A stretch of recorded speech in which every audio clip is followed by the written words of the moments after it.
Hi అండి, నమస్తే. నేను మీ రమ, ది రమ కిచెన్కి స్వాగతం. ఈరోజు మన రెసిపీ వంకాయ బఠానీ కర్రీ.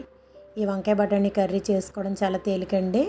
అలాగే ఈ కర్రీ మనకి రైస్లోకి చపాతీలోకి కూడా బాగుంటుంది. ఈ కర్రీ ఎలా ప్రిపేర్ చేసుకోవాలి, దీనికి కావాల్సిన పదార్థాలు ఏమిటి ఇప్పుడు చూద్దాం. ఈ కర్రీ చేసుకోవడానికి మనకు కావాల్సిన పదార్థాలు: కట్ చేసి పెట్టుకున్నటువంటి వంకాయ ముక్కలు, బంగాళదుంప ముక్కలు, ఉల్లిపాయలు, పచ్చిమిర్చి, ఉడికించుకున్నటువంటి పచ్చి బఠానీ. ఇప్పుడు తయారీ విధానం చూద్దాం. ముందుగా ఒక ప్యాన్ పెట్టుకొని దానిలో కర్రీ సరిపడా ఆయిల్ వేసుకోవాలి. సుమారుగా 2 నుంచి 3 టీ స్పూన్ల వరకు ఆయిల్ పడుతుంది. ఆయిల్ కొంచెం వేడైన తర్వాత మనం కట్ చేసి పెట్టుకున్నటువంటి పచ్చిమిర్చి ముక్కలు, ఉల్లిపాయ ముక్కలు వేసుకొని దోరగా ఫ్రై చేసుకోవాలి. ఉల్లిపాయలు, పచ్చిమిర్చి పచ్చివాసన లేకుండా కొంచెం సేపు బాగా వేయించుకోవాలి. ఇవి ఇలా వేగిన తర్వాత మనం దీంట్లోకి 1 స్పూన్ వరకు అల్లం వెల్లుల్లి పేస్ట్ కూడా వేసి మరి కొంచెం సేపు ఫ్రై చేసుకోవాలి. ఉల్లిపాయలు, అల్లం వెల్లుల్లి పేస్ట్ పచ్చివాసన లేకుండా దోరగా వేగితే కర్రీ అనేది టేస్టీగా ఉంటుంది.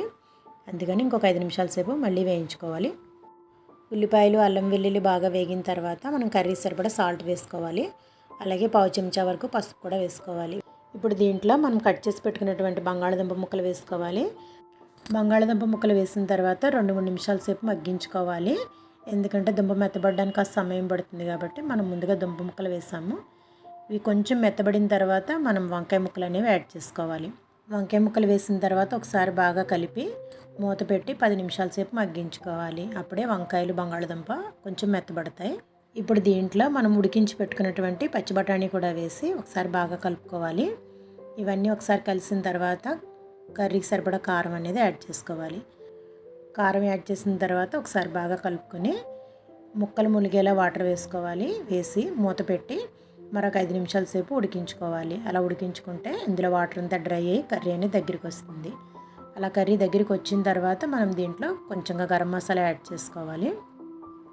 కర్రీ అనేది ఇలా దగ్గర పడిన తర్వాత చివరిగా దీంట్లో కొంచెంగా కొత్తిమీర తరుగు వేసుకొని ఒకసారి సాల్ట్ చెక్ చేసుకొని డిష్ అవుట్ చేసుకుని సర్వ్ చేసుకోవడమే. వంకాయ బఠానీ కర్రీ అయితే రెడీ అయిపోతుంది. ఈ రోజుకైతే ఇంతేనండి. మరిన్ని రెసిపీస్తో ది రమ్మ కిచెన్లో మళ్ళీ కలుద్దాం. బాయ్ అండి.